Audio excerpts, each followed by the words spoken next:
And now, another tale well calculated to keep you in suspense. Do you believe in ghosts? No? Well, then, how about poltergeists? You know, those noisy, mischievous spirits that rap on the walls, move the furniture, rattle the windows, generally make a scary nuisance of themselves. Do you? Believe in them, I mean? Of course not. Neither do I. And yet, now and then we hear reports from people of honesty, integrity, about strange, unexplainable manifestations that have sent them screaming with terror into the night. In a moment, Act One of Bells, starring Rosemary Rice and Bill Lipton, and written especially for Suspense by Jack Bundy. The lively crowd today agrees. Those who think young say Pepsi, please. They pick the right one, the modern light one. Now it's Pepsi for those who think young. So go ahead and pick the drink that lets you drink young as you think. Yes, get the right one, the modern light one. Now it's Pepsi for those who think young.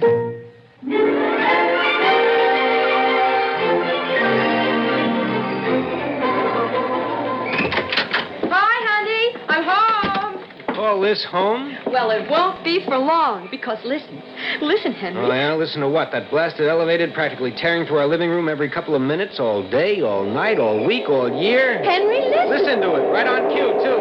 So help me, Lucy. Oh, what's the use? Oh, honey, seriously, if we have to live in this place much longer, I swear I'll go completely off my nut. I know exactly what you mean. I felt that way myself. But from now on, Mr. Fielding, my dear, my darling Mr. Fielding, it won't be necessary. Are you kidding? No. I've never talked to so many real estate agents, plowed through so many classified ads in my life. And what's it got me? Darling, it's got you me. And listen to me. I've told you more than once that I'm psychic. And now I know that I am. Oh, please, honey, not that again. How about some dinner? But it's true, and now I know it is. Now I can prove it. You mean that so-called guardian angel of yours has found us a nice, quiet little home in the country that we can afford? That's exactly what I mean, because listen, Henry, listen very carefully now. Really, Lucy, I've told you 1,000 times you can't seriously believe all that psychic stuff and all that junk about a guardian angel. It's not junk. My guardian angel looks after me, and I'm sure of it now. You are? Yes, I am. Look at this newspaper. You see?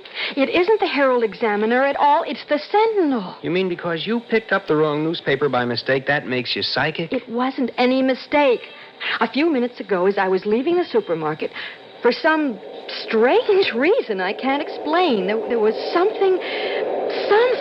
some strange feeling, some influence or something that just made me reach out and grab this particular paper. Made me, Henry. I couldn't help myself. So you're psychic. How about some dinner? Well, I am. I must be. Because look, here on the real estate page. Honey, I've read them all. Henry, not this one. Will you listen?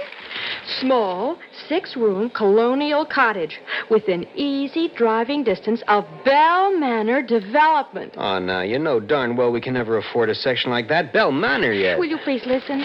Excellent condition, bank inspected, fully insured. 2 bedrooms, 1 bath. And have they dared to put in the price? Wait.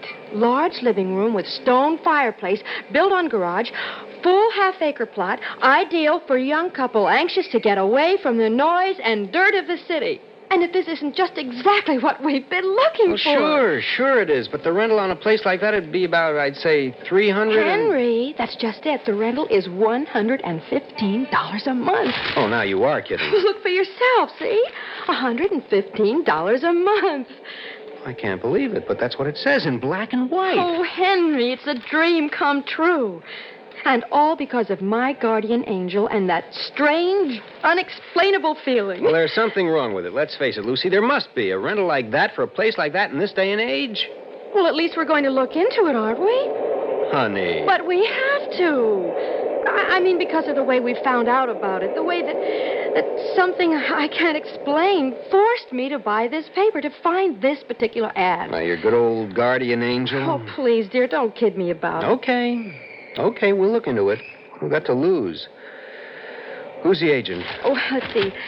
His name is... Oh, here it is. Strickler. Orville Strickler. I'll call him first thing in the morning. Thank you, darling. And if there isn't something wrong with it, well, honey, maybe I'll give in and admit that you are psychic.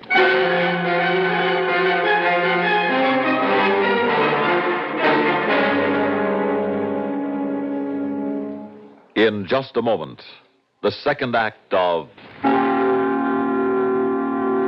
Suspense. When Napoleon met his Waterloo, the news was slow in coming across the Atlantic. However, at that time, Americans, though interested, were little affected by what was taking place an entire ocean away. Today, that ocean has shrunk proportionately to about the size of Walden Pond, with little of the serenity about it so admired by Thoreau.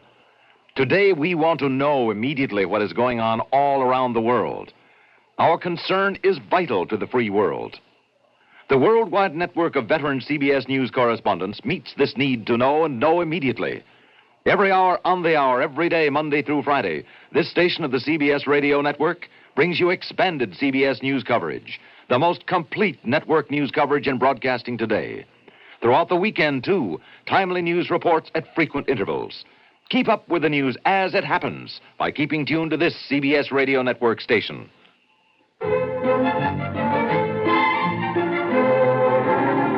And these pictures, Henry. Oh, isn't it beautiful? Gorgeous, huh? Yeah, Lucy, it looks real nice, but, when were these pictures taken, Mr. Strickler? Only a couple of days ago, Mr. Fielding. Took 'em myself as soon as we got the place for a listing. It's no wonder we've had so many calls on it already. And we certainly can't argue with this bank report on it. That's right, Miss Fielding. The bank wouldn't dare to lie about the place. Well, I still don't understand this low rental. Can you explain it? Well, of course, it isn't in Bell Manor. It's 2 or 3 miles out. Real country, farm country. That's what I like about it. But it has gas and water and electricity all ready to use. And, well, of course, the telephone's the old-fashioned kind. I mean, you have to call the operator. Who cares? Darling, this is it. Yep. Yeah, I guess it is. Thanks, darling. And now do you believe? Sure. Sure, anything you say. Believe what, Miss Fielding? Mr. Strickler, Oh, you pay won't no believe- attention, Mr. Strickler. My wife's a bit superstitious. Thinks she's psychic is all. Think nothing of it. Psychic, did you say? What's the matter, Mr. Strickler? Huh? Oh, nothing. Like your husband says, nothing at all. It's just that the last folks in the house, well, you know how it is, the noises some folks aren't quite used to out there in the country. Like the tree branches hitting on the roof when the wind blows. And, well, now, let me tell you young ones something. Yes? I just want you to know that I stand back of every deal I make.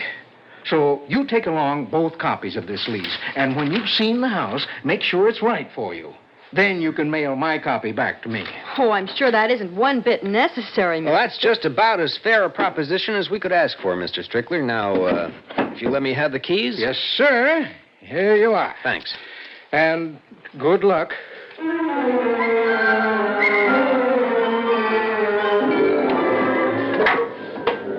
Phew, honey. Whew, I never realized we'd had so many things in that stuffy little apartment. Unless we'll have to Oh. buy to fill up this place. Now, where do you want this chair? This side or over there near the fireplace? Oh, anywhere. Okay, then I'll put it right here and put it to use. Ah. Well, we'll still have to buy things for one whole bedroom, though. For guests? Let them bring their sleeping bags. By the time we get all this stuff set, we'll be glad it's all we have. Why, you lazy bum. There's still an awful lot of unpacking to do. Oh, hum, just let me relax for a minute, huh? Some of this furniture was pretty hefty to push around. Well, I still think the movers should have stayed to help. Say, did you hear one of them say they moved the last family in and out of here? Those men were certainly anxious to get away once they'd unloaded that truck. I wonder why. Oh, they said they wanted to get back before the storm broke. Afraid of our back country roads, I guess. Henry, how do you think these drapes will look here on... Henry, come on, help me, Huh? Huh? Oh, I'll be right with you as soon as I finish this cigarette. You'd better. Oh, listen to that rain out there. Isn't that soothing? You know, I just knew this was going to be it for us, Henry. After buying that other newspaper that way for no reason at all except that weird, strange feeling that I had to.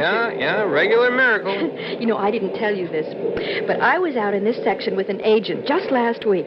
And do you know the lowest rental we could find? 200 and a quarter. I was out here, too. 250. And not nearly as nice as this.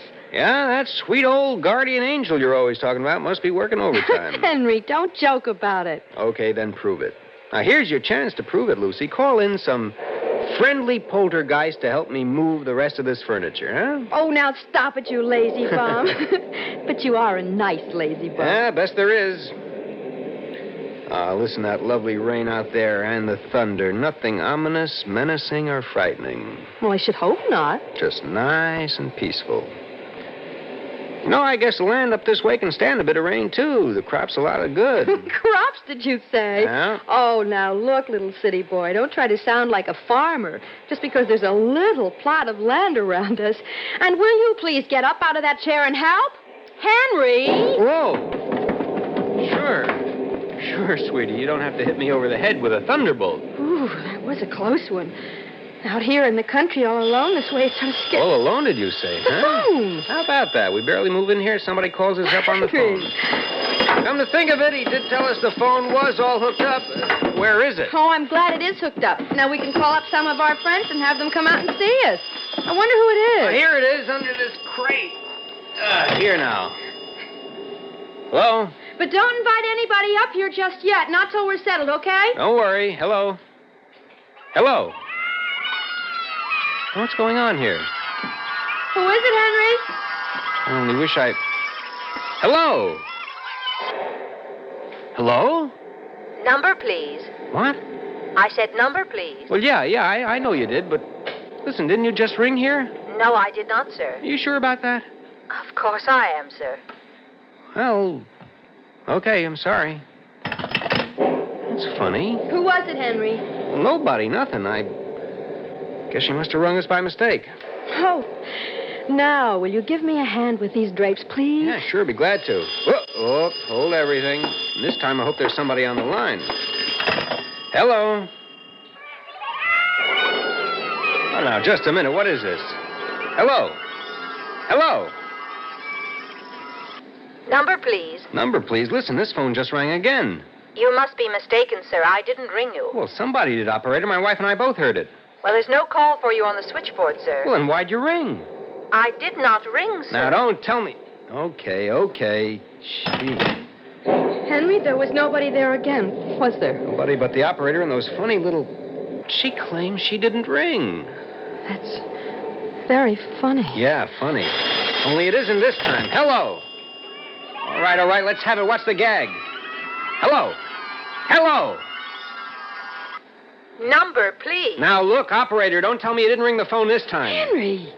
I'm sorry, but I did not, sir. Well, I'm sorry, too, but you must have. I tell you, this phone rang. It rang before, too, in spite of what you say. Now, let's cut out this foolishness. I am very sorry, sir, but you must be mistaken. What do you mean? What are you talking about? It could only have been rung through this switchboard. I'm on duty alone here, and I did not ring it. Oh, no? And now, if you will excuse me, I have another call to handle. All I have to say is that somebody around here, and it isn't me, is a cockeyed... Hello! Son of a gun, she can't hang up on me. Just what does she think she's up to? No, wait, Henry. Losing your temper won't help. Now, wait a minute. Hello? Operator! Get out. What? Get out. Wait now. Wait, will you... What is this? Get out. Operator. Get out. Operator. Get out.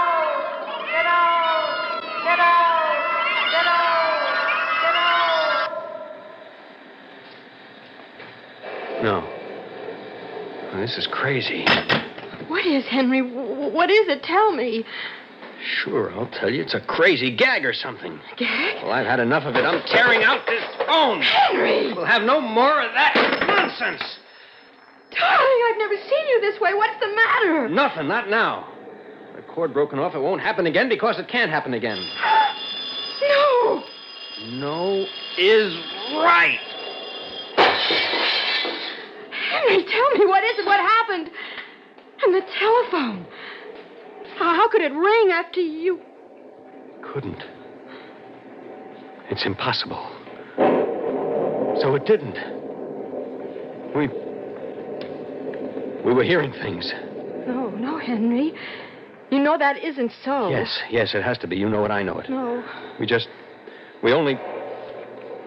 Now, Lucy, we only thought we heard it ring again. That isn't true. It has to be.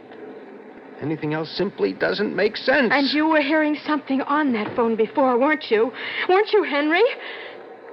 All right. Yes. Yes, I was hearing something. A lot of laughing, chattering, screwy. A lot of little tiny... And a woman's voice, only... Oh, don't you see? It was only some practical joker. It had to be. No, Henry, I'm afraid not. Well, what else could it be? Some of your supernatural spirit friends, I suppose? Yes. Oh, Lucy, don't be ridiculous. Please, Henry, you must listen to me. No, the whole thing's ridiculous. Utterly ridiculous. No, Henry, you said a woman's voice. All this work, the excitement of getting here, that's all it is. You said a woman's voice, Henry. Forget it. Just forget it, Lucy. It's just that we're excited. Now, listen. You go out, make a pot of coffee. We'll sit down and relax and be real calm about this. We'll sit down, we'll calmly... Well, don't you see? We're overwrought. We're overworked with all this moving, Lucy, and all the excitement. That's all it is. I wish to heaven I could believe it. It has to be, I tell you. No. It's the only possible explanation there can be for it. Henry, no. Lucy, just... Oh, it's all right. It's a doorbell. Okay. Henry, please don't answer it. Well, there's a bell that makes some sense for a change. Well, what if it's... Just take it easy now. Yeah? Huh? Henry, please, dear. There was no one there. Darling, are you sure? Yes, I'm sure. I'm absolutely sure there was no one there. Henry, don't you see what this means, then? It's this house. Oh, no. Lucy, no. What you're thinking is just a lot of crazy superstition. Please listen to me. You know what it means, too. It's this house. Oh. Okay, I'm going to find out what it means. Henry. Yes, hello. Who are you? Who rang this bell? Where are you? Who are you? Now, do you believe? No! Were there any wet footprints on the porch? No, there wasn't any wet footprints. There weren't any dry footprints. There wasn't anything. Then it proves it, Henry. It's a warning. We've got to leave. We've got to get out of here. Get out of here? Yes, now, before it's too late. Why? Now. Why, Lucy? Just because of that telephone? Because some crazy voice on it said we should? Is that what it said? Then we've got to. Because this house is haunted. It's full of evil spirits. Oh, no. That's nonsense. You know it is, and you've got to get over this crazy idea that anything that happens, anything you can't explain is supernatural. It's haunted. That's why the phone rang, and the doorbell rang, and there was nobody there. There's some evil spirit. No, Lucy, no. Yes. It's some practical joker, that's all. Now stop this nonsense. Get hold of yourself. Come on. The rent is so low. Nobody will stay here. It's why that agent was so startled when you told him that I'm psychic. Lucy. I am Henry, and there is something wrong with this place. We've got to get out of here. No. You've got to believe it. We've got to leave or something terrible will happen and to us. I say you've let your crazy ideas go too far. What else can it be? I don't know, but there has to be some logical explanation. No. And I'm not going to let a lot of superstitious hogwash. Okay, now we tear that thing off the wall. Right off the wall. Okay. All right, here, look at it. Now it's stopped. And now you listen, Lucy. Please, you listen. You're only losing your temper, refusing to see what this really means. It's a storm. The air's full of electricity. The long wires that were hooked up to these things. No. The long telephone lines out there and the lightning. That's what did it. Now be sensible. We got to keep our heads about this. And the voices you heard, can you explain them? Yes, I can. The wires got crossed up in the wind, and that's all. And when it rang again, afterwards... Our fatigue, our excitement. I tell you, we were excited. We only thought we heard it. No, you're wrong. Please, Henry, I'm begging you. Let's leave. Let's get out of here. Go back into town to some hotel. Lucy. Yes. Look, some hotel in town that's far away from the terrible things in this And house. I say why. Has this thing rung again? Has this doorbell rung again since I ripped it off the wall? Please, Henry. No, of course it hasn't. Oh, Henry, let's get out of here. Don't you see, honey, what all that guardian angel stuff, all that psychic talk has done to you? No. It's made you believe in all this impossible stuff and how it's frightened you because Get out of it. No. Can't be. Can't be. It's impossible.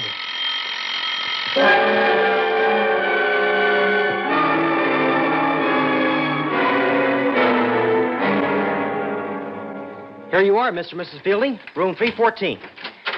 I'll just set these bags here in the rack. There you are, sir. Fine. Here you are, son. Thank you, sir. Anything else you'd like? Maybe from room service or something? No, that'll be all. Yes, sir. Oh, the telephone is right there in the night table if you want it. Telephone? No, thanks. Yes, sir. Oh, if you'd like a little news and music, I'll put on this radio for you. Fine. Take a few seconds to warm up. Okay, thank you. I don't know how good it'll be, though, after that big storm we had. Well, night, sir. Good night. Feel better, honey? Thanks, darling. I feel a lot safer now. Oh, Lucy, I still can't help wondering if we weren't a little foolish letting our imagination run away with us out there. Just because we were tired in the storm. At this moment, both local and Dorchester County police are making every effort to locate a Mr. and Mrs. Henry Fielding. Henry, listen. According to our report, they were the new tenants of a small home on the outskirts of the Bell Manor development that was struck by lightning during the heavy rain and thunderstorm that ended a short while ago. Lucy. Fortunately, there was no fire, nor were any other homes in the area affected. But that single bolt of lightning struck the Fielding home with such force as to completely demolish the living room, where a neighbor had reported seeing lights on, people moving about only a few minutes before. Hold me close, However, no darling. sign of either them or their car has been found at the scene, and it's barely possible that they left before the lightning struck. Good Lord. This has not been confirmed. If they did leave, whatever their reason, we can only say it was indeed providential they weren't in that house when this catastrophe occurred. If anyone has any information as to the whereabouts of a Mr. and Mrs. Henry Fielding, please notify this station or the Dorchester County Police. Henry. I know, darling. Your guardian angel.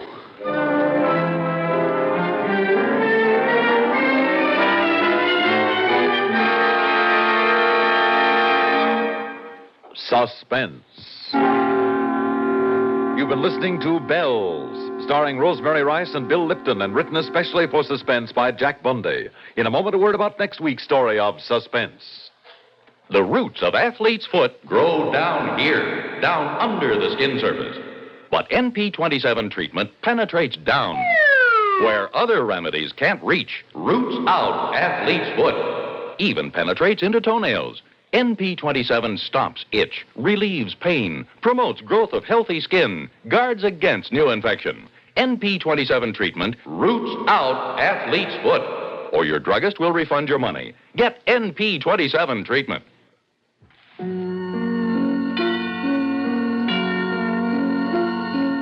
Suspense is produced and directed by Bruno Zerato Jr. Musical supervision by Ethel Huber.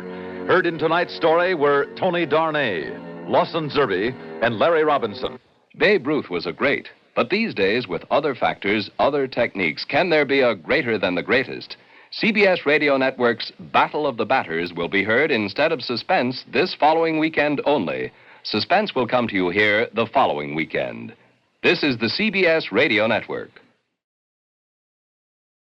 And now, a tale well calculated to keep you in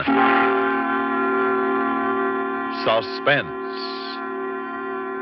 Listen now to Act One of The Black Door, starring Robert Reddick, featuring Ralph Camargo, and written especially for Suspense by Robert Arthur.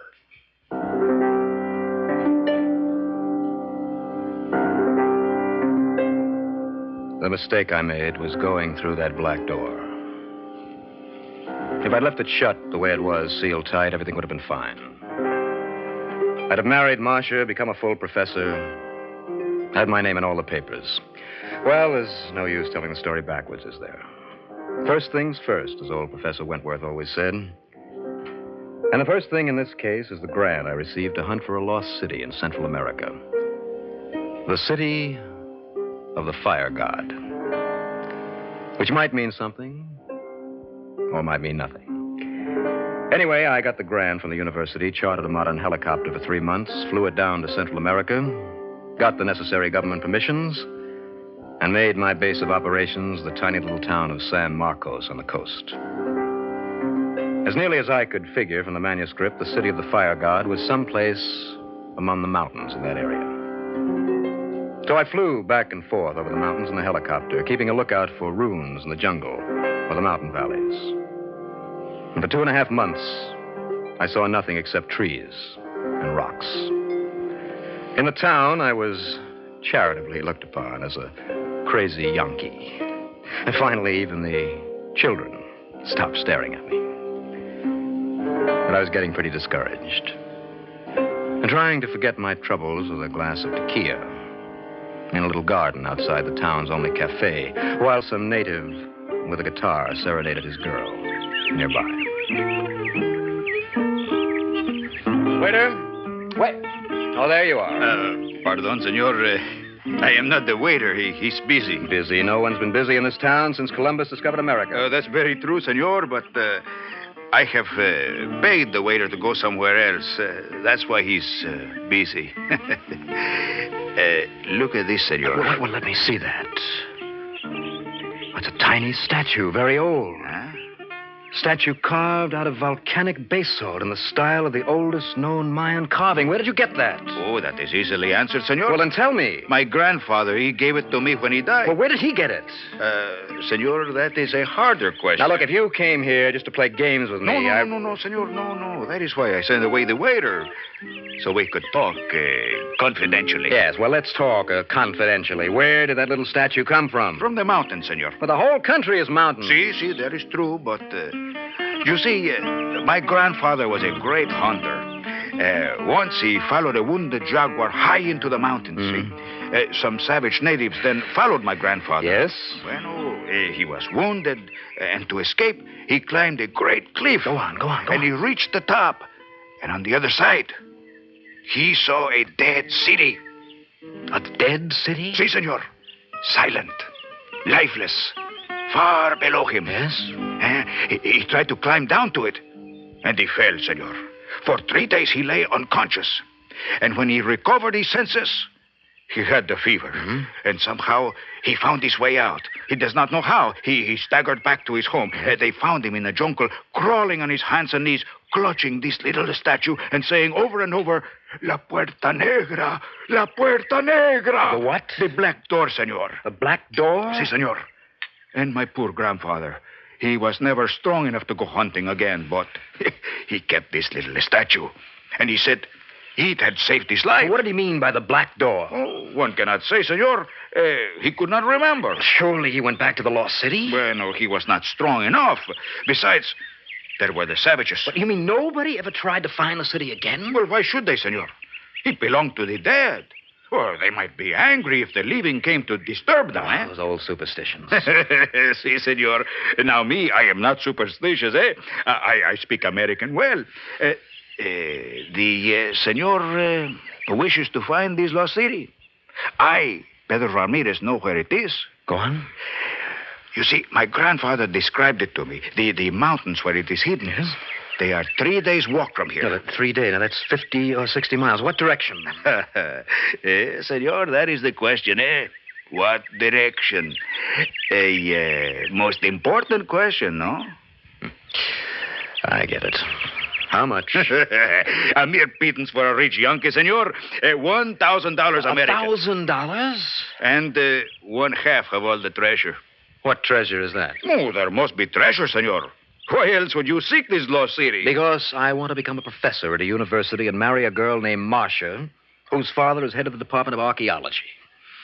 All right. $1,000 if you actually guide me to the city you say your grandfather found. And half the treasure. Yes. Half the treasure. If any. We sealed the bargain with a glass of tequila. And the next day, Pedro came with me in the helicopter. He directed me to fly to the southeast, and I did, hovering as low as I dared over the rocky edges and jungle. Oh, we've come more than 50 miles, Pedro. No sign of that city yet. Oh, yes, senor. There to the left. There is the mountain. What's that? Now, you're crazy. That's the cone of an extinct volcano. Si, senor. And the lost city is inside the volcano. Oh, now, wait a minute. How could that be? Well, I do not know. I was not there when it was built. On the other hand, city of the fire god. I wonder. Well, I haven't looked into that volcano yet, so here goes.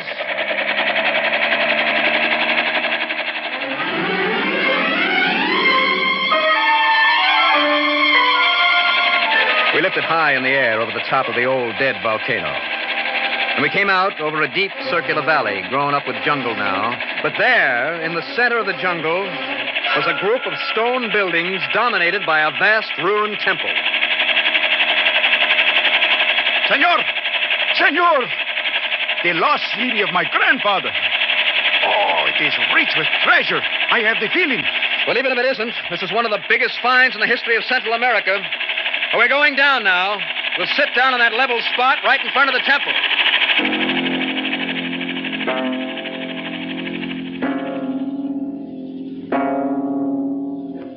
We settled in front of the old temple. I cut the motors.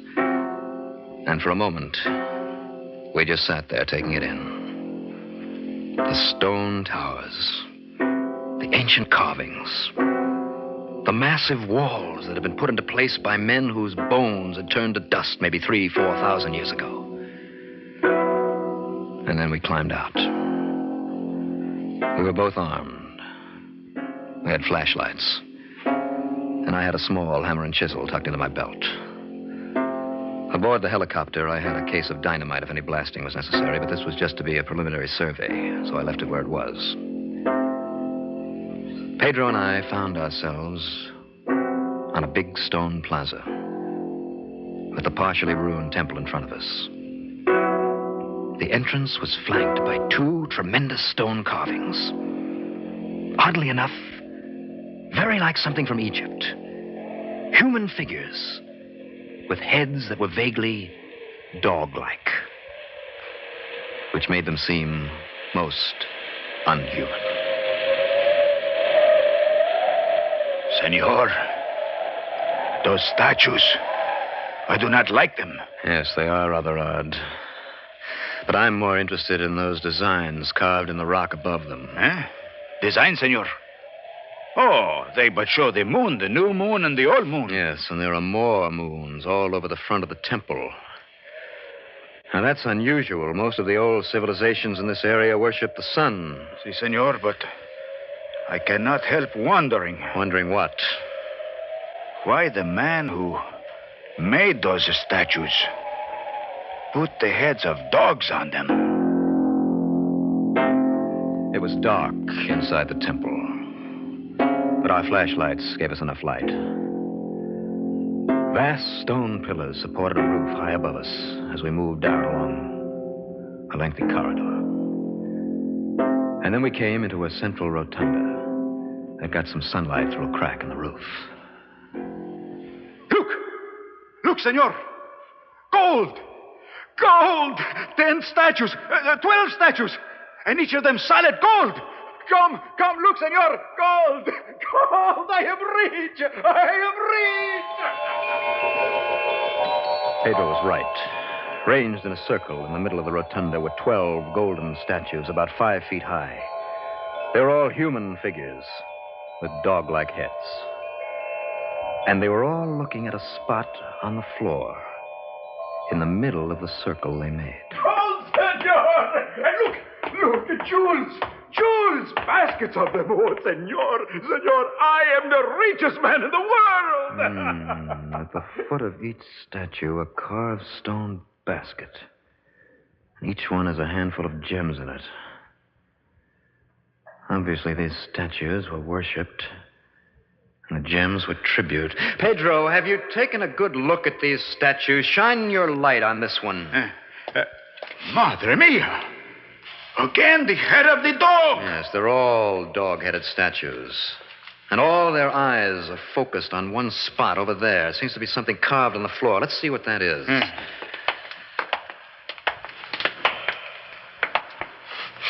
Ah, senor. Huh. That is most strange. A round black carving on the floor. almost like a globe or a map. Good Lord. Do you know what this is supposed to be? No, senor, I cannot guess. It's the moon. Carved on the floor in black basalt, the moon. Ah, see. Oh, that is most strange, no? Yes, you don't know the half of it, because the formations carved here, they're not the formations our astronomers know, unless the Russians have some new pictures they're not talking about. If this carving represents the real geography of the moon... Pedro? Si, senor. The artist who carved this must at some time have seen the dark side of the moon, which no human being has ever glimpsed.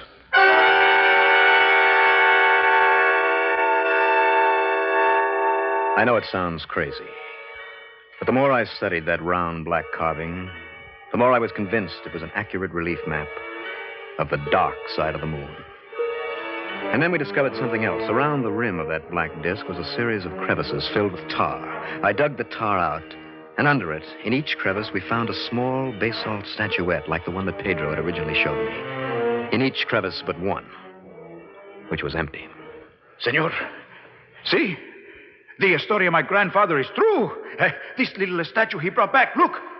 It just fits into this tiny hole. Yes, it does. The black door. This must be the black door that he talked about. Ah, sí, senor. La puerta negra. The black door. But how does it open? I don't know. Now, wait. Suppose we stand each of these little statues upright.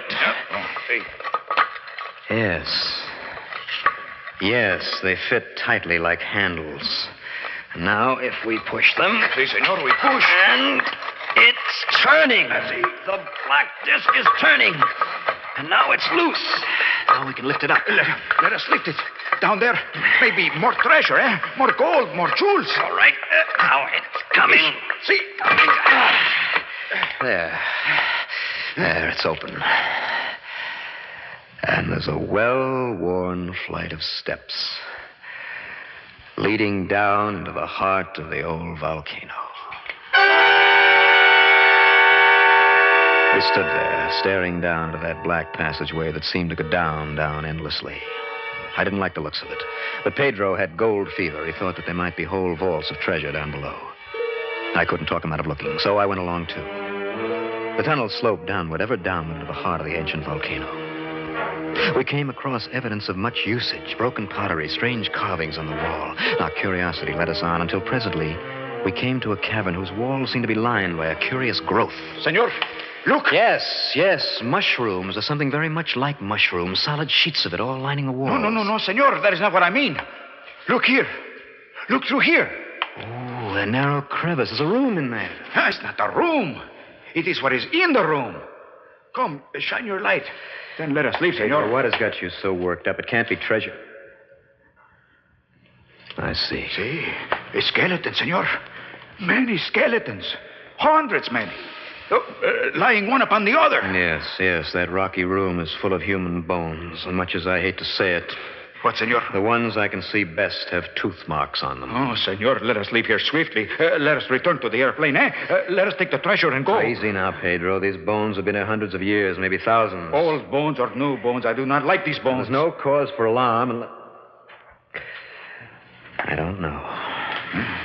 Why does the senor study so hard the mushrooms on the wall? Well, these mushrooms certainly haven't been here for 1,000 years, and along here it looks to me as if big handfuls of them have been broken off. Broken off? For why? There's only one thing I know of you can do with mushrooms, and that's eat them. Pedro and I stood staring at each other. I was pretty sure that something, or somebody, had recently been eating that mushroom-like fungus, and I was beginning to wonder what, or who, when we heard it from somewhere far down below us. Senor, what is that? It sounded like a dog howling. A dog? No. That is no dog. What if it's not a dog? What is it? A demon, senor. A devil. Oh, forget that superstition. There's something down there, impossible as it seems, something living. And if we do not leave, there will be something dying down here, senor. Please, come. Yes, but I'm trying to figure out what on earth that could... Senor Landry, Those are not dogs upstairs. The statues, the people with heads of dogs upon them. Does the senor not realize what it is that is howling? Until that second, I hadn't made the connection. And then I realized the full significance of those statues. It couldn't be. It was impossible. But what other answer was there? We turned to head for the surface, and just as we did so, I saw something coming up the tunnel toward us. Something that was a pallid white shape in the light of my flashlight. Something running on all fours and howling hungrily as it did so. Shoot, senor, shoot! Okay, that stopped it. Now, let's get out of here. We didn't even stop to look at what I'd shot. I'm not sure I wanted to look. We just turned and ran up that long tunnel to the surface. And as we went, the howling things pursued us. We could hear them behind us like a pack of hungry animals. From time to time, I turned to fire my gun. But that seemed to scare them. We finally popped out into that ruined temple with the 12 dog-headed gods. And I understood at last what that black door was for. It sealed the entrance to the underground world where they lived. Pedro and I flung ourselves on the ground. A great round slab of black rock was, and we couldn't move it. It was wedged open somehow, and we couldn't get it closed. Senor, quickly! They will follow us in a moment. Gathered down there beyond the first bend. Obviously, they don't like light. They are getting up their courage. We gotta shut them in. We can't let those things loose. But we can't shut the black door. We can do nothing. The helicopter, quickly. I got it. The dynamite in the helicopter. We'll blow in the mouth of the tunnel. But, senor... You heard me. It'll only take 60 seconds. Yeah, that'll keep them quiet another minute or two. Now, come on. Help me with that case of dynamite. It took us less than a minute to get the case of dynamite, bring it back inside the temple, and light a fuse. And then I shoved the whole case down the steps into the black tunnel. Pedro and I hurried back into the open, scrambled into the helicopter, and started the motor just in case. Ah, Senor Landry. What is it? The treasure. The jewels. We did not bring them. We can get them after the tunnel is blown in. You don't want to tangle with those dog-headed creatures, do you? No, por los santos, no. But, Senor, what are they? They must be demons, for surely they are not of this world. Well, I agree with you, but they're not demons. Listen. That does it. Tunnel is closed for good. Now, Pedro... Senor, the temple is collapsing. And the earth is shaking. Senor, it's an earthquake. Pedro, there's only one place for us to go, and that's straight up.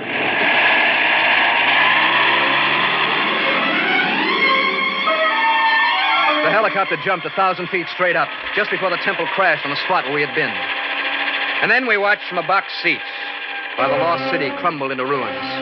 The dynamite blast had triggered off an earthquake, and the earthquake rocked the ground like a man shaking a baby's rattle.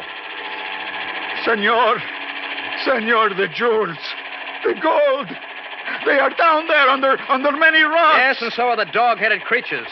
Suppose they'd got loose on the world after being caged underground for thousands of years. Oh, I can only think of all that treasure. For a little while, I was the richest man in the world. I owned a lost city full of jewels. Now I own nothing. After things quiet down, I can bring back an expedition. We'll dig in the ruins. The jewels will still be there. You see, that is true, no? I will be rich yet, no? I will buy myself 3 automobiles and 12 shirts. I will smoke cigars all day long and have servants to do everything. Senor, I am ruined. What is it now? The dead volcano. He's coming to life. See, the smoke is coming from the ground. Senor, fly higher or we are doomed.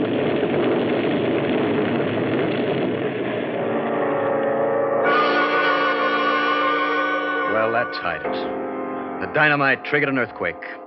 And the earthquake opened up fissures leading far down to where the volcanic fires had been banked for thousands of years. And by the time we got 10 miles away, that entire mountain was blowing up in a vast spouting fire and ashes and molten rock. But somewhere down in the heart of that inferno was the lost city. The city of the fire god. It would have made my reputation. Enough treasure to pay off the national debt. And a howling mob of creatures you wouldn't want to meet this side of hell. Well, that's the story. You read about the new volcano, and now you know what caused it. Would you like to know my theory about those creatures? Well, it's this. 6,000 or 7,000 years ago, this old earth had some visitors, refugees, you might call them. Some of them settled in Egypt, some in Central America. They brought some highly scientific skills with them, including the secret of overcoming gravity. They ruled for a while, worshipped as gods, and then died out. All except a few who found inside an old volcano a spot just about like home. The native priests managed to lock them in behind that black door and kept them prisoners. After the natives died out, the dog people existed underground, living on mushrooms and keeping their race alive on an animal level. Now they're gone now. But here's a tip for the Army and the Air Force. When you land your first missiles on the moon, keep your eyes open and your guns ready. Because inside those tremendous craters of the moon, living far underground where, maybe, there's still warmth and air, I have a hunch you're going to be running into people. Moon people. Who look a lot like us. Except for their heads.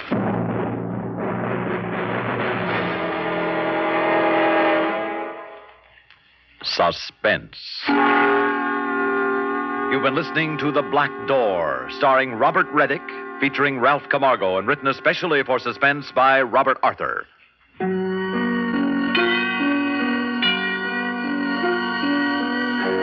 Suspense is produced and directed by Bruno Zerato Jr. Music supervision by Ethel Huber. Listen again next week when we return with Man Trap, written by John Roberts. Another tale well calculated to keep you in suspense.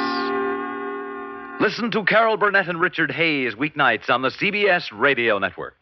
Radio Network. Radio Network. Radio Network. Radio Network. Radio Network. Radio Network. Radio Network. Radio Network. Radio Network. Radio Network. Radio Network. Radio Network. Radio Network. Radio Network. Radio Network. Radio Network. And now, a tale well calculated to keep you in suspense. Listen now to Act One of The Luck of the Tiger Eye, starring Joan Loring and Leon Janney, written especially for Suspense by Jack Buttram.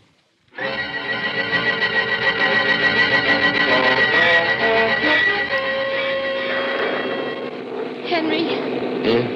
I don't like it, Henry. Don't like what? The old man's $250,000? No, the night and that storm. And I don't like having to come all the way up here now. If we could just wait until another time. Baby, you know that the will is very explicit. You have to come up here before the month is out. Now, do you want to collect the $250,000 or not? Oh, darling, you know I do. That's the way I like to hear my girl talk. It'll just be tough for tonight, and then we can get back to the city and... Oh, Henry. Oh! Wow. That hit just to the right. What a night. Will we be there soon? I think so. That must be it. I saw the old house illuminated in that last flash. The drive must be along here somewhere. Oh. What a nut. Building a house like that up here. Henry, please don't speak disrespectfully of the dead. After all, he was my uncle. And he's probably turning over in his grave at the thought of his niece coming to claim part of the inheritance. What a crazy codicil he added to the will. Oh. Okay. End of the line. Here, hand me the flashlight out of the glove compartment here. Thanks. There. I've got your bag. Come on, slide out my side. It's closer. All right.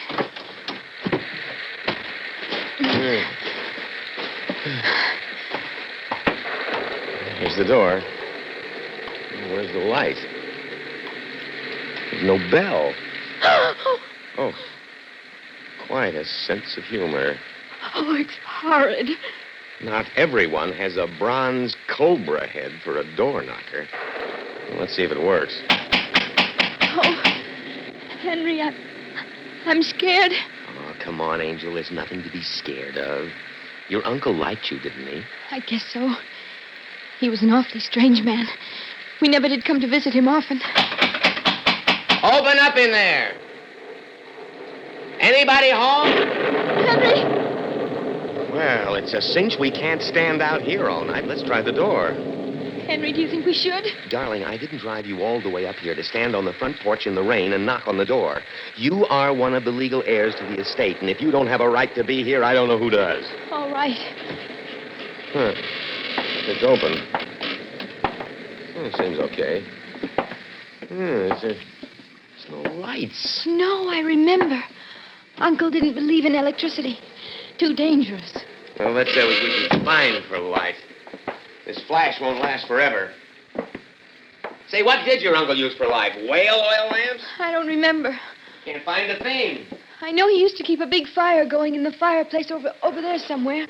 But I can't find so much as a kerosene lamp. Did the place have gas? I don't think so. Henry? Henry, don't leave me in the dark. Now, I'm not leaving you, Diana. I just have to find some light, that's all. Henry. Say, maybe there are some candles in the dining room. I'll go look. Henry, don't go away. I'm just looking for candles. Henry! Huh? Something's in here. Oh, no. There, baby. It's... Oh, it's just a stuffed tiger. Oh. Now, darling, just calm down and keep your mind on that 250...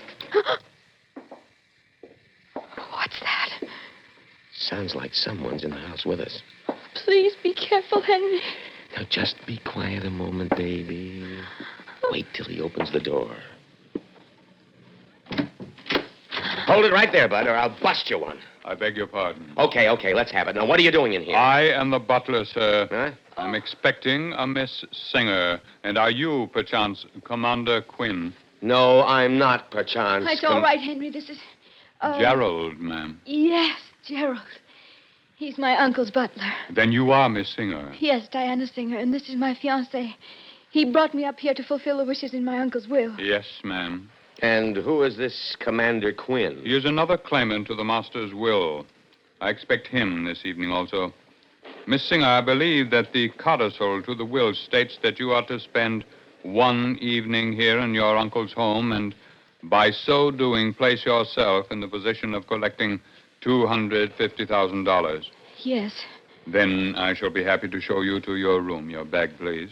My room? Yes, ma'am. The bedrooms are on the second floor. One is prepared for you. Well, I... This way, please. Henry. Now, don't worry, darling. I'll be right down here. I'm sorry, sir. You were not expected.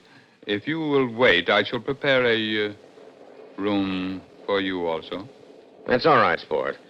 I don't expect to get much sleep in this mausoleum anyway. I'll just try the couch. As you wish, sir.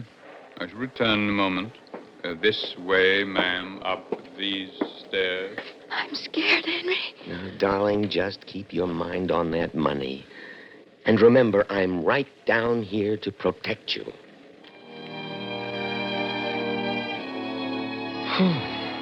Creepy place. Creepy butler. Maybe he's in the will, too. Yeah. Maybe he gets a bigger share if some of these long-lost nieces and such don't collect. Wonder how the old man made all his money. Must have really accumulated a pile to build this dump. Sure is dark. Hunting trophies. A tiger. Looks almost alive. Eyes glowing. Crouched, ready to spring. The eyes. They almost move. Follow you around the room. Very natural, don't you think? Oh, where the devil did you come from? I beg your pardon, sir. How long have you been in here? I just returned from upstairs, sir. Miss Singer is in her room. The master acquired that trophy in India. It's one of the largest on record. Is something the matter, sir? No, nothing's the matter. I was just noticing that tiger's eyes. Yes, they are very real, aren't they? Would you like for me to fix you a drink? Yes, a double scotch on the rocks. Yes, sir, but I'm afraid we have no ice. Well, then, just a double scotch. Yes, sir.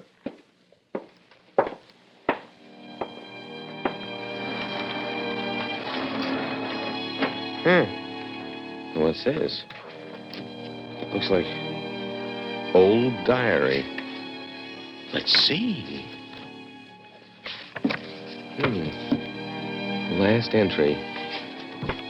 The secret of my success in the financial world is one that shall go with me to the grave. I have ordered that the ring shall be placed on my little finger, left hand, just before the coffin is sealed. Thus shall the luck of the tiger eye remain with me in the grave. The luck of the tiger eye. Your drink, sir. Yeah, thanks. Your master, quite a funny fellow, was he? Sir? I mean, you know, eccentric. I wouldn't know about that, sir. Oh, of course. I suppose he was always kind to you, wasn't he? The master was always most considerate. Will that be all, sir? Yes. Yes, I guess that's all. Oh, Gerald. Yes, sir. Did you know, the master quite well? Quite well, sir. I was his only servant for 25 years. Oh, I see. Then you would know about the luck of the tiger eye. The tiger eye? Yes. Yes, I think it was a ring he used to wear. Oh, no, sir. He never wore it. Are you sure? Quite sure, sir. He kept it with him always, but he never wore it. He never wore it? Never, sir. Then why did he call the tiger eye the secret of his power? I'm sure I don't know, sir. Is that all, sir? Yes. Oh, one thing more. Do you know where the tiger eye is right now? Yes, sir. Where? Right now, it is on the little finger of his left hand.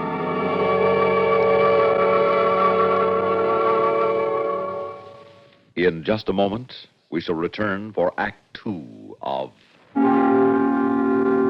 Suspense. To get information on telephone numbers, you dial the information operator. To get Information Central, covering just about anything except phone numbers, you set your dial right here on the CBS radio network every day, Monday through Friday.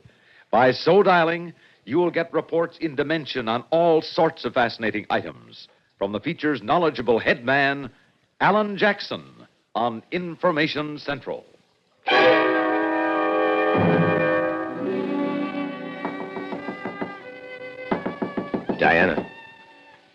Diana, wake up. Come to the door. Diana! Henry? Come to the door, hurry. Henry, do you know what time it is? You nearly scared me out of my... Do you know where your uncle is buried? What? Where is your uncle buried? What? I think he's buried in the crypt on the hill behind the house. I think he had one built there. Why do you want to know? Just get dressed and meet me downstairs. I will not. Not until you tell me I'll what this... tell you as we go along. Now, hurry.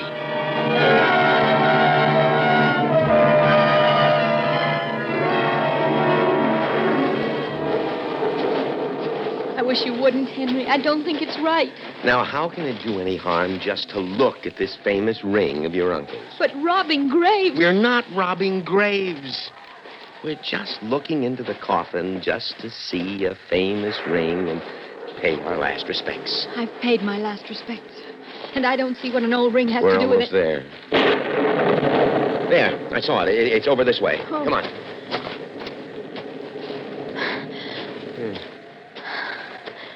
Well, let's go inside. I really don't think we should. Oh, quit. There's nothing to be afraid of. Come on in. Is that it over there? I think so. Let me see. Yeah, that's him. Oh, Henry.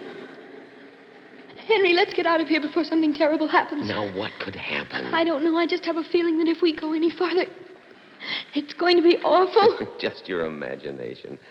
Now hold the light steady and we'll give Uncle the once-over. Henry, don't speak disrespectfully. Disrespectfully of the dead, I won't if you just give me a hand with getting the lid off this thing. Now, easy. Over. Down. That's it. There. Well, that's done. I'm afraid. Diana, it's just your uncle. Now let me open the coffin and look for the ring. The diary said on the little finger, left hand. Here. Now, let's see. You have to lean over here to see the hand on this side. Shine the light in here, Diana. I won't. I'm not going to get near that coffin while it's open. Oh, for Pete's sakes, here. Hand me the light. Yes, here it is. This must be the tiger eye. Oh, it's a beauty. Look, Diana. I won't. Oh.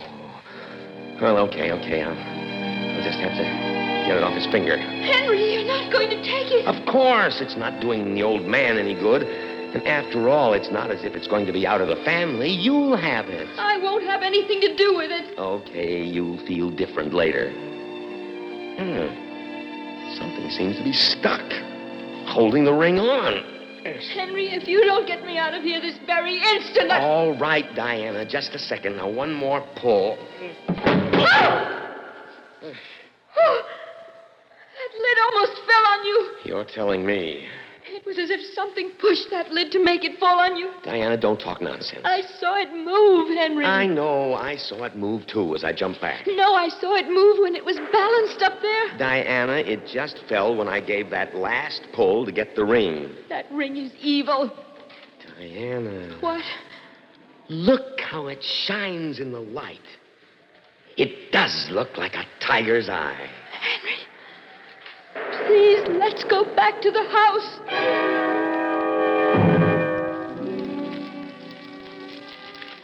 Look, Diana. The firelight makes it glow like something alive. You shouldn't have taken it. The first thing in the morning, you will have to put it back. Okay, baby. Anything you say. But what good is the ring doing anybody out there in the coffin with him? It's not what good it's doing. It's what evil it's doing while it's out. Diana, the ring has just a semi-precious stone. Just the same, it's going back. Henry. Yeah. Oh, Henry, I don't want to talk about that old ring anymore. You'd think you're expecting your uncle to come for it. Now, will you take it easy, Diana? You don't have to get upset over every little sound. I'll go, sir. Oh, Gerald, the next time you do that, I swear... I'm sorry, sir. I'm sorry. Commander Quinn. That's right. You're expected, sir. Come right in. Thank you. Oh, hello. Hello, I'm Henry Letcher. How do you do? Colby Quinn. Glad to meet you. This is my fiancée, Diana Singer. Oh, pleased to meet you, Miss Singer. Won't you join us? We've had something of a wet night. Yes, it has been a rather bad one, hasn't it? Well, my plane was delayed. When I finally got it, I decided I might as well dash on up here and get it over with as soon as possible. Gerald. Oh, thank you. Gerald. Yes, sir. Could I have a bit of brandy, please? Right away, sir. Thank you. So, you're in the inheritance, too? Yes. And you, are you one of my long-lost kin? No. But I suppose you and Diana are cousins somewhere along the line. Yes, I suppose so. What's the uniform? Oh, RAF. I got in during the war and never got around to getting out. At least, not for long. And if you spend the night here, you get $250,000 also? Yes. That's the way it seems to shape up. The old man must have been loaded with dough. Well, I don't know very much about him at all. It seems he was somewhat eccentric. Somewhat? Henry, don't speak disrespectfully. Okay. And quite a sportsman, I believe. Oh, yes, so I've heard. You know, I've also heard he was practically unbeatable at whatever he tried. Is that so? Do you know about the luck of the tiger eye? Tiger eye? Mm-hmm. Seems to me I have heard something of it in India. Yes, bad as I remember. But I can't quite put my finger on it. Well, we have reason to believe that the old man used a tiger eye ring as the secret of his power. I don't quite understand. Over here in his diary. He said... Now, look here, old man. You haven't been going through his private papers, have you? Do you see, Henry? I told you. Of course not. I merely looked inside his diary at the last entry. His diary? You had no right Don't to... tell me what I have a right to do. I want power. I need power, and that's what the old man said he got with the ring. You have the ring? Yes, I have the ring. And in the diary, it says that this ring was the secret of his wealth and power. Well, possibly so, old man, but in any case, the ring is part of the estate and as such belongs to the heirs. No.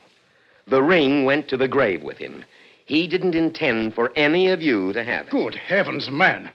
Do you mean to tell me that you've robbed my uncle's grave? I've got the ring, and I intend to keep it. But what possible good can the ring do you? The stone is only semi-precious, as I remember. Yes, it's quite right, sir. Oh. Mr. Letcher, the stone has no intrinsic value. You, Gerald, how did he use this ring? Use the ring, sir. Use the ring. You heard me. You were his only servant for 25 years. You must have known about the ring. Yes, sir, I knew about the ring. But it was my master's wish that the ring be buried with him. Well, I have the ring now. And I intend to use it. Now I want you to tell me how it must be used. Miss Singer, can't you reason with him? Oh, Henry, Oh, please. shut up, Diana. Sir, you are making a scene. Look here, I can't stand by and see a Stand lady... by and do what? Gerald. Don't... I want to know how your master used this ring. Henry! You're hurting me. I'll do a lot more if you don't tell me quick. Very well, sir. It's more like it. He kept the ring in his possession, as I said, sir. But he never wore it. Yes? Yes? Especially would he use the ring when dealing with business associates and the like. Go on. When the occasion suited, he would give them the ring. Give them the ring? Yes, sir. And how did he get it back? Oh, it always came back, sir.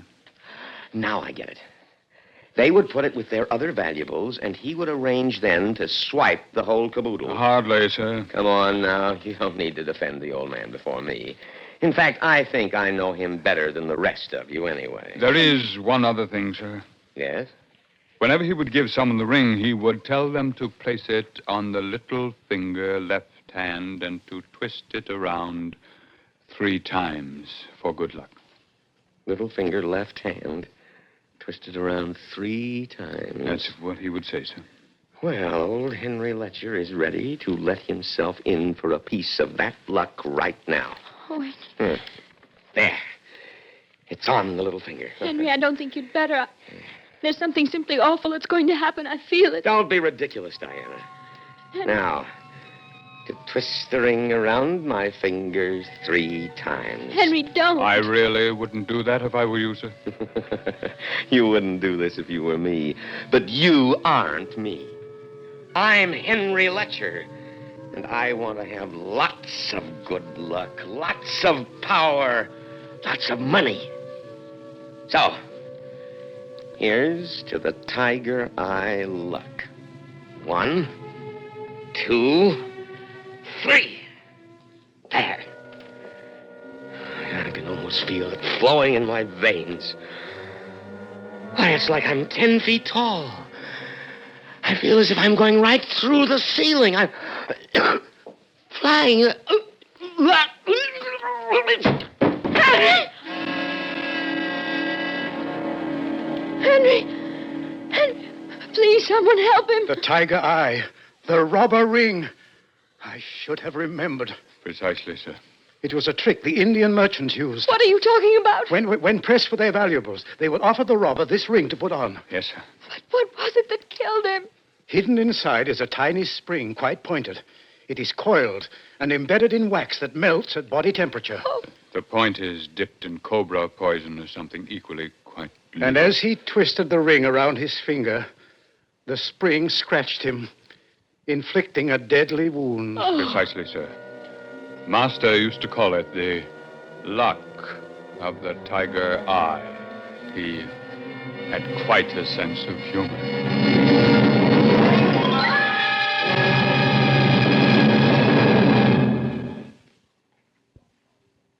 Suspense. You've been listening to The Luck of the Tiger Eye, starring Joan Loring and Leon Janney, and written especially for Suspense by Jack Buttram.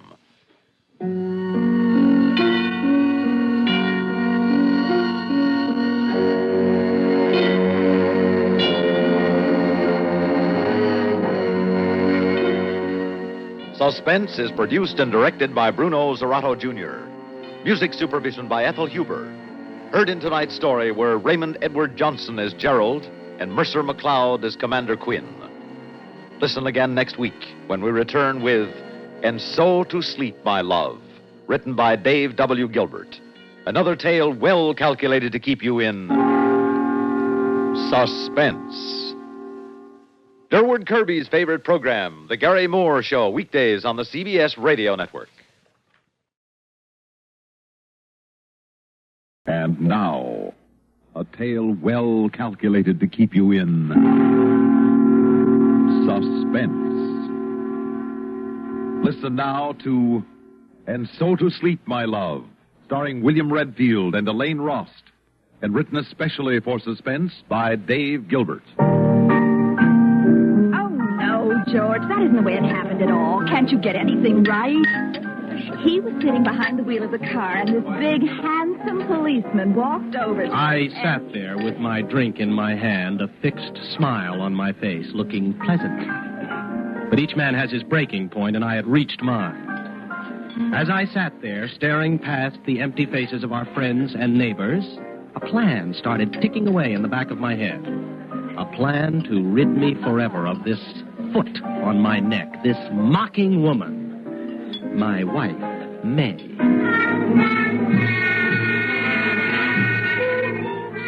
Oh, it was a shame, really. I'm sure I really loved May at one time. Oh, she had her faults, but who hasn't? I know she felt I had my share of faults because her life had been dedicated to correcting them one by one. First, I smoked cigars. Then I smoked too many cigarettes. Finally, I didn't smoke at all.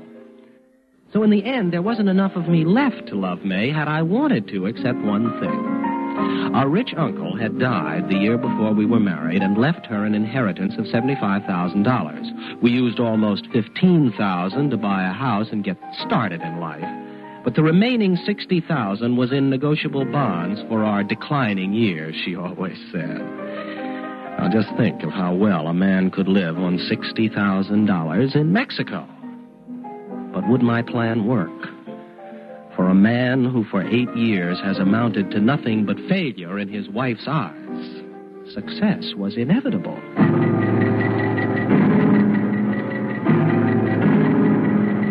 I decided to put my plan into effect immediately. I saw Thelma Stevens go into the kitchen to fix herself a drink. Thelma is one of May's best friends. Personally, I detest the woman, but this was hardly the time to be snobbish. I followed her. Hello, Thelma. Oh, Georgie. Hi there. Oh, that was the funniest thing, the way you apologized to that policeman. Yeah. The way May told it, I could almost see it. Yes, yeah, I thought it was rather amusing myself afterwards. By the way, did May tell you that our club was going to start a benevolence program for stray cats? Oh, really, cats? Oh, May just loves the poor, unloved things. Mm. As a matter of fact, it was mostly her idea that we undertake. Well, my wife has always been kind to dumb animals. Now, Thelma, I wanted to get you alone in the kitchen because there's something I wanted to ask you. Of course. What is it? Well, I was wondering if you knew of a good home remedy for insomnia. Oh, have you been having trouble sleeping? Well, May told me you've been eating like a bird lately. No, and I told her... No, Thelma. It isn't for me, you see. It's May I'm worried about. May? Yes. See, I think she must have bad dreams. I mean, she goes to sleep at night, all right, but then she wakes up because she thinks she hears things, and she just can't fall back to sleep. Oh, that's funny. May never said anything to me. Oh, now, isn't that just like her? Well, why don't you get her some sleeping capsules? Oh, no, Thelma. I wouldn't want anything as dangerous as that. Oh, there's nothing dangerous about sleeping capsules as long as you don't take too many of them. You know, when Charlie and I were having our difference of opinion, Yeah. I just couldn't sleep nights. I told our doctor, such a good man, and he wrote me out a prescription, and he said, here you are. Well, I just couldn't have made it without them. Uh-huh. Oh, I'll give May his name and No. See, I wouldn't do that. I mean, she'd be offended if she knew I told you. You know, she tries so hard to keep trouble to herself. Oh, of course. Well, let me write you his name on this slip of paper. Dr. Walter Bronson. Fantastic. It was all going to be so fantastically simple.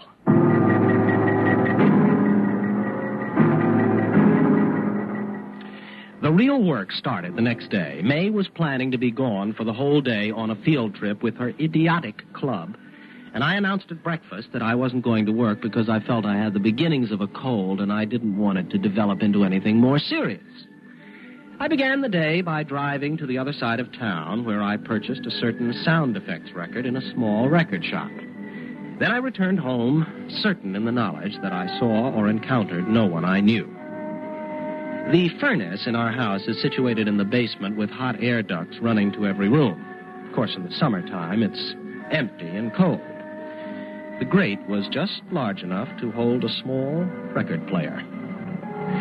Stringing the wire from our bedroom down through the hot air register and into the furnace took longer than I anticipated, but removing the switch from the record player and installing it in the heat regulator of my electric blanket took even longer. I worked feverishly as the big hand on the dresser clock swept to 6, and in my haste, I made more fumbles than I could afford. Just as I was fitting the plastic halves of the regulator over the new switch, I heard the front door open. You, George, I'm home. Just one screw to go. Gotta get this together before she sees you. Drop the screw. George? Yeah, up here, darling. There, now, get in there, get... Good. Finished? Now, let me see. Is the room clean? Yeah, shove the bed against the wall. What are you doing up here? Good job, boy. Good. Oh, I just didn't feel like going to bed. Did you have a good time on your field trip? We went to the Humane Society. You know, George, people really just haven't done the proper thing for stray cats. Poor dears. I thought the evening would never end, but at last we went to bed. Usually, May falls asleep as soon as her head hits the pillow, but tonight I wanted no chance of error. As I lay there, listening to her breathing become more regular and shallow, little fears began to tear at my confidence. Because there's always a chance of miscalculation. And I remembered to turn on the volume of the record player. Perhaps too loud.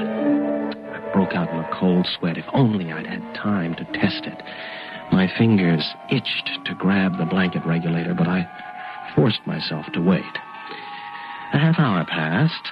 My fingers stole along the electric cord to the switch, and I clicked it on. And I waited. Nothing happened. What had I forgotten? Connections? No. The needle? No. What then? Why no sound? And then, far down in the basement, I heard it. May was beginning to stir. I slipped my fingers over the switch, ready at a moment's notice. George? Yeah. George, wake up. Huh? George, What? wake up. Do you hear me? What? What is it? What? Did you hear anything? Huh? Hear anything? I thought I heard a woman, I don't know, crying. You thought you heard what? I was afraid. Oh, May, please. Now, you're not going to start imagining things again. Now, come on, go to sleep. Are you sure you heard nothing? Well, of course not. Go back to sleep. She lay back down, but she didn't sleep. I could hear her lying in the dark, just listening. The next night, I woke her again to the record, and the following night twice. I increased the number until she woke up screaming 4 times in one night. And I decided that the following night would be the acid test. That night, it took May longer to fall asleep than ever before. It was almost 1:30 before she started to drift off. My fingers found the switch. George. Huh? George, wake up. Oh, May, George. what is it? Are you having another bad dream? George, this isn't a dream. Oh. I can hear it now. You can hear it, too. Hear what? Listen. It sounds like a woman crying, or May. or a crazy woman, or a woman that isn't alive anymore. Oh, George, listen. You must hear it, too. Oh. There's something down there. Please go down and see what it is. Now, May, I have given into these whims of yours too long. I absolutely refuse. Now, darling, you've had these bad dreams before. It isn't a bad dream. I'm awake, and I can hear it now. Well, I hear nothing. All right, I'll go myself. She got out of bed then and clicked on the light. I listened to her go downstairs. As soon as she hit the living room, I turned off the machine.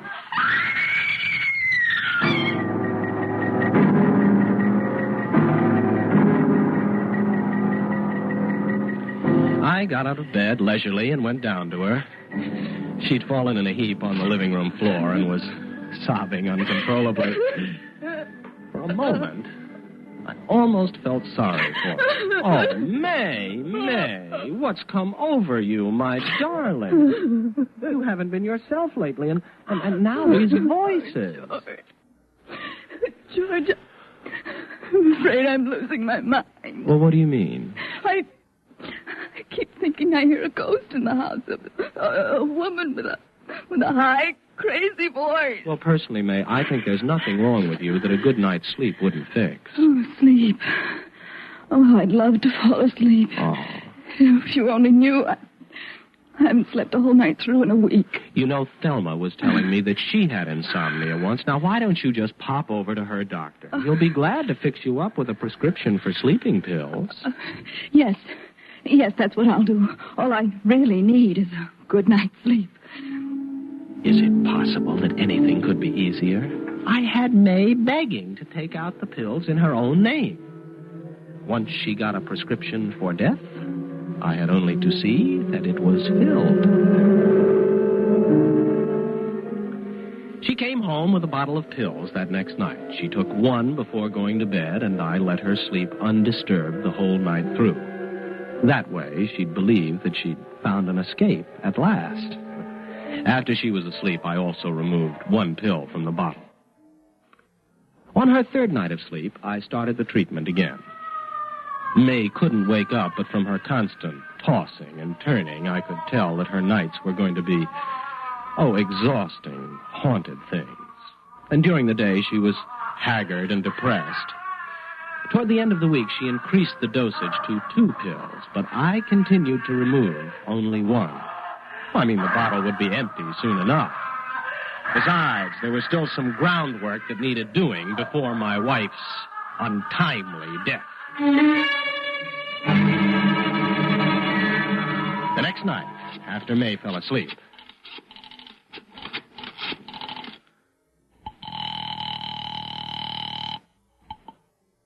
Hello? Hello, Thelma. This is George. Look, I hate to disturb you at this hour, but May isn't over there, is she? Well, no. Isn't she with you? Well, no. She left the house right after dinner, and I thought she might have gone to visit you. Well, I haven't seen her all evening. Well, frankly, Thelma, I'm worried. She's been so depressed lately. Oh, poor dear. Oh, I mean, I don't know what's gotten into her, Thelma. She's been saying the strangest things like, I wonder why we try so hard to live. Oh, no. Yes, and I wonder what it would be like to end it all. Not May. I'm afraid so, Thelma. I'd try to kid her out of it, you know, but her uncle, Yeah? the one that died just before we were married, committed suicide, you know. Oh? Yes. And I'm afraid when there's a history of it in the family. Oh, yes. Well, I had no idea. Oh, yes. Don't say anything to May, though, Thelma. You see, she pretends it never happened. I mean, it's family pride, you know. Oh, of course. I wouldn't think of telling a soul. After all, I'm May's best friend. I knew before the week was out that everyone in town that mattered would know that May had been very depressed of late and that she had an uncle who committed suicide. Thelma had so terribly many best friends.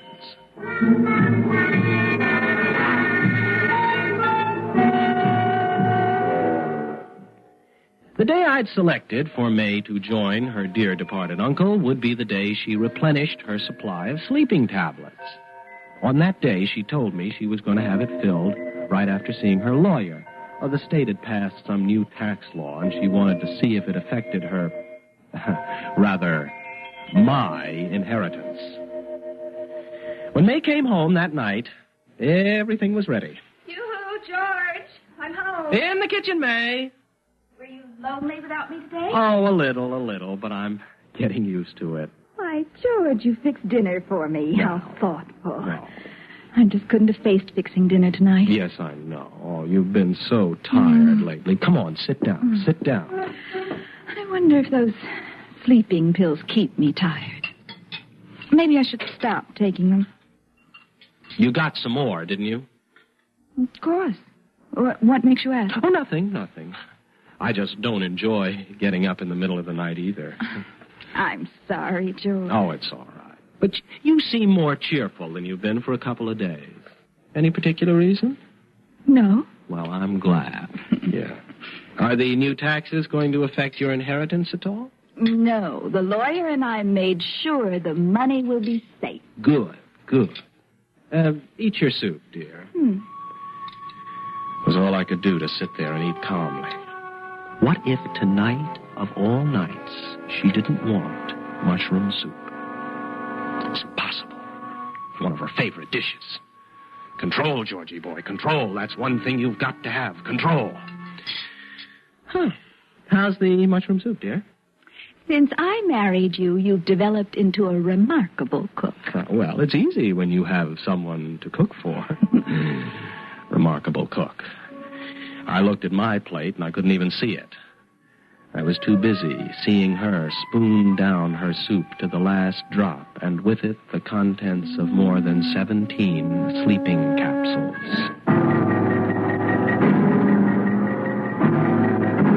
The dosage was more potent than I thought. Halfway through the meal, she grew sleepy. This meant I would have to act more quickly than I'd planned. Oh, I don't know what's the matter with me. I feel so very tired tonight. You know, it's silly, but I think I'll go up and go to sleep. Well, why don't you, dear? I'll clean up the dishes. I stood in the kitchen and listened until I heard her get into bed. I went to the living room and got her pen and purse and a piece of stationery. Then I raced upstairs and stood outside her door, the blood just thundering in my head. The timing had to be perfect. Too early, and she would resist me. Too late, and she would be incapable. I spent a moment putting on a pair of cloth gloves. Nothing must go wrong. I entered the room. May, wake up. Had I waited too long? May, wake up. May, I want you to write something. I'm tired. Wake up, May. I want you to write something. I want to go to sleep. Wonderful. That's what I want you to write, dear. Here, take this pen. Pen? Yes. Now, write. Right? Yes, write. Write, I want to go to sleep. And then you can go to sleep. Now, don't look so confused, my darling. It's all right. You can trust me. You're very tired. Hurry up and write, and then you can go to sleep. Right. Yes. I want to go to sleep. Good, that's right. Now, sign your name. Me? Yes, your name. I'm tired. Sign your name, and then I'll let you go to sleep. That's good. That's right. And so, to sleep, my love. For the second and last time in her life, my wife, May, did something I wanted her to. I folded the note in half and placed it along with a pen on the dressing table next to the bed. I fished in her purse, found the new bottle of sleeping pills, the one with her name and today's date on it, emptied 17 of them into my gloved hand, and left the rest in the bottle and put it on the night table. Then I locked the bedroom door with an aluminum key I had made. The only other key was in her purse. Then I went down to the kitchen to tidy up. Oh, it's best to work while you're waiting for someone to die. It doesn't allow you to think, you know. I washed the supper dishes and put them away. The soup things I did most carefully. The cloth gloves were burned in the fireplace with some old papers, and the ashes stirred. I was most methodical. The aluminum key and the 17 sleeping pills were chewed up and flushed away in the disposal. I sat down in the living room to enjoy a cigar I'd bought for the occasion, the first one I'd smoked in my own living room for years. I can't say that I was entirely lighthearted. It's a strange feeling to sit alone in a house where someone's dying. But I sat there and watched the long summer day darken outside my window. I tried to pass the time thinking of Mexico and the house I would buy. And what's that? Listen to the... Oh, it's nothing. It's my imagination. I had too much self-control to let my imagination ruin everything now. I picked up a book I'd never had time to finish before. Oh, there were so many things I'd intended to do with my life. Now I could do them when and how I chose. So I sat down and opened the book. Well, I could have sworn that infernal record. Could it have gotten turned on somehow? I got up and walked casually to the basement and opened the furnace door. Well, just as I thought. The phonograph was as I'd left it. But to satisfy a whim, I removed the record and broke it into several pieces and threw it into the trash can. Well, now, who would be calling at this time on a Saturday night? Well, at any rate, I knew what I'd say when I answered it. I ran upstairs. Hello. Hello. Mrs. Rogers, please. Oh, I'm very sorry. My wife is sleeping. She went to bed early about 7 o'clock and left orders not to be disturbed. Oh. Well, this is Mr. Phillips calling, her attorney. Oh, yes, Mr. Phillips. Mr. Rogers, I'm taking the family on their summer vacation tomorrow morning, and I wanted to talk to Mrs. Rogers before I left. Oh? Would you tell her that I checked into the legality of establishing a hospital for stray cats, and it can be done? Cats? Why, yes, the Rogers Memorial Hospital for Stray Cats. She came into my office and changed her will this morning. She said it was your idea. Signed over her entire inheritance to homeless cats. Cats? Yes, I think it was a marvelous gesture on your part. Not many people are concerned about the welfare of unfortunate stray animals. I went numb. I didn't know what to say or do. Burn that record! Mr. Rogers, are you there? Mr. Rogers. Control. I must get control. He mustn't suspect. Mr. Rogers, what's the matter? No, nothing. I suppose you mean that noise. I did tell you it's nothing. See, I've been experimenting with some sound effects. It sounds like a crazy woman, doesn't it? Or a sort of thing, or a ghost. I mean, it's all just a sound effect. What noise? That woman you hear, it's just a record. What woman? Oh, you're clever, aren't you? Huh? You made this phone call to try and trip me up. Cats. Now, don't pretend you can't hear it. You can't fool me. Mr. Rogers. It's not a ghost. You see what I mean? It's just a record. What record Well, thanks again, Mr. about? Phillips. I've got to go wake up May and tell her you called. May. Gotta go up to May. May, it's me, George. Good Lord. Cats. May, wake up, darling. It's me, George. May, the lawyer called and he said you gave all your money to a bunch of cats. Cats. May, wake up and open the door. It's just a record. Let me in, I'll turn it off. May, please, it's just a record. Oh, please wake up, May. Please wake up so I can turn it off. May, wake up and open the door. I can't stand it.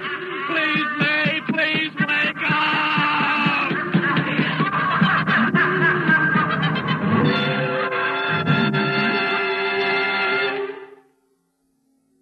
Suspense. You've been listening to And So to Sleep, My Love, starring William Redfield and Elaine Rost, and written especially for Suspense by Dave Gilbert.